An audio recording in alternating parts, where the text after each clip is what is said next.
Petite ville de demain. La convention d'adhésion à ce dispositif signé entre la ville d'Avallon, l'État et la CCAVM. Un programme qui permet aux collectivités d'être accompagnées lors de l'élaboration de projets dynamiques et respectueux de l'environnement. Écologie, habitat, patrimoine, santé, sport et les sujets ne manquent pas. Ce programme, piloté par le ministère de la Cohésion des Territoires et des Relations avec les collectivités territoriales. L'Agence nationale de cohésion des territoires pilote la mise en œuvre de ce programme au plus près du terrain et des habitants grâce à ses délégués territoriaux, les préfets de département. L'état des lieux et l'évolution de la situation du territoire. Donc la ville d'Avallon est située au sud de Lyon, au carrefour de 3 départements qui sont Lyon, la Nièvre et la Côte d'Or. La ville d'Avallon est une commune de 6 700 habitants. Elle fait partie de la communauté de communes Avallon-Vézélé-Morvan qui regroupe 48 communes. Et du PETR, qui est l'union de 2 communautés de communes, qui regroupe 83 communes. Et elle adhère également, depuis 2008, au Parc naturel régional du Morvan. Elle est identifiée comme un pôle d'appui régional. Avallon est un pôle avéré de proximité et d'équilibre du territoire et un pôle de centralité majeur au cœur du bassin de vie et de l'intercommunalité. Donc nous sommes ville-centre au niveau de la communauté de communes, également ville-centre du PETR. Un second pôle d'emploi de Lyon, donc pourvoyeuse d'emploi des actifs résidents dans l'aire urbaine, la grande distribution et l'industrie. Et ce pôle d'emploi doit être conforté tout en favorisant l'implantation d'activités nouvelles. On a malheureusement l'exemple d'SKF. Et du fait du cadre de vie, elle doit permettre l'implantation de nouvelles activités.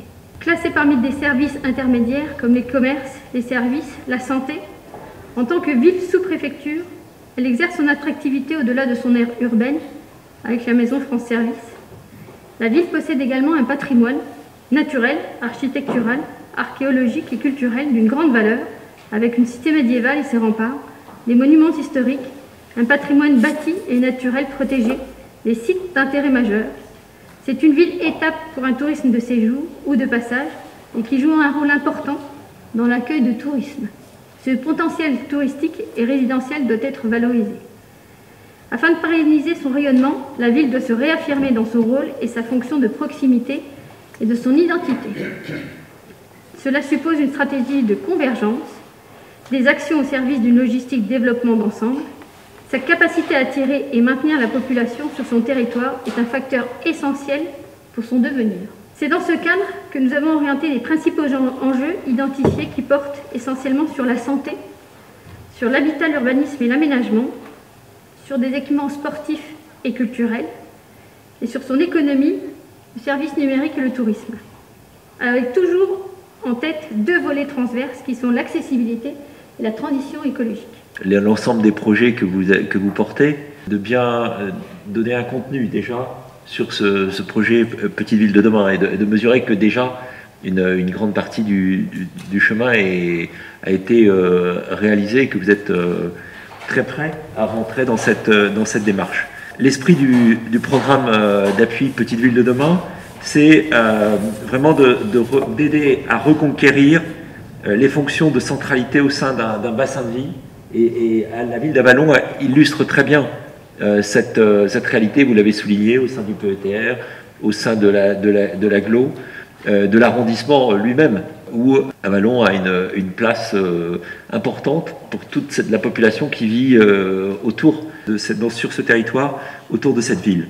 Il s'agit d'améliorer les conditions de vie des habitants, à la fois de la ville elle-même, mais aussi de tous ceux qui habitent autour, en redonnant une existence plus active au centre.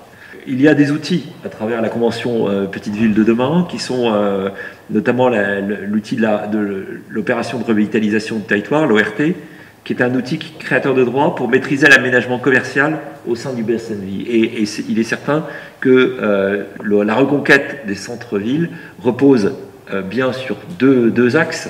Il y a un axe commercial qui est essentiel, puisqu'on sait qu'on a tous vu se développer, et on l'apprécie par certains aspects, le commerce aux portes des villes, mais qui s'est souvent du coup accompagné d'un affaiblissement du commerce de centre-ville. Et donc il est important évidemment de retrouver une attractivité au commerce du centre-ville